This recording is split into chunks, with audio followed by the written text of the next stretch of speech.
അവധി അപേക്ഷ നീട്ടി നൽകുന്നതിൻ്റെ ഭാഗമായിട്ടായിരുന്നു രഞ്ജിത നാട്ടിലെത്തിയത്.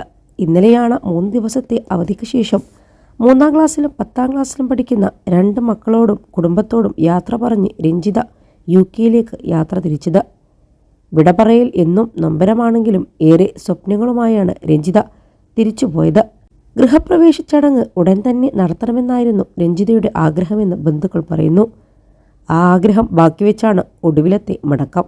ആരോഗ്യ മന്ത്രാലയത്തിൽ 9 വർഷം സ്റ്റാഫ് നഴ്സായിരുന്ന രഞ്ജിത സലാല സുൽത്താൻ ഖാബൂസ് ആശുപത്രിയിലായിരുന്നു ജോലി ചെയ്തിരുന്നത്. 1 വർഷം മുൻപാണ് UK ജോലി മാറിപ്പോയത്. ചെങ്ങന്നൂർ റെയിൽവേ സ്റ്റേഷനിൽ നിന്നും നെടുമ്പാശ്ശേരിയിലെത്തുകയും അവിടെ നിന്നാണ് അഹമ്മദാബാദിലേക്ക് രഞ്ജിത എത്തിയതെന്ന് ബന്ധുക്കൾ പറഞ്ഞു. രഞ്ജിതയുടെ അമ്മ ക്യാൻസർ രോഗിയാണ്. അതേസമയം വിമാനാപകടത്തിൽ മരിച്ചവരിൽ 163 ഇന്ത്യക്കാരും 53 ബ്രിട്ടീഷ് പൗരന്മാരും 7 പോർച്ചുഗീസുകാർ, 1 കനേഡിയൻ പൗരൻ എന്നിവരാണ് വിമാനത്തിലുണ്ടായിരുന്നത്. മൃതദേഹം തിരിച്ചറിയാനുള്ള DNA പരിശോധനയ്ക്കായി സഹോദരൻ അഹമ്മദാബാദിലേക്ക് പോകും.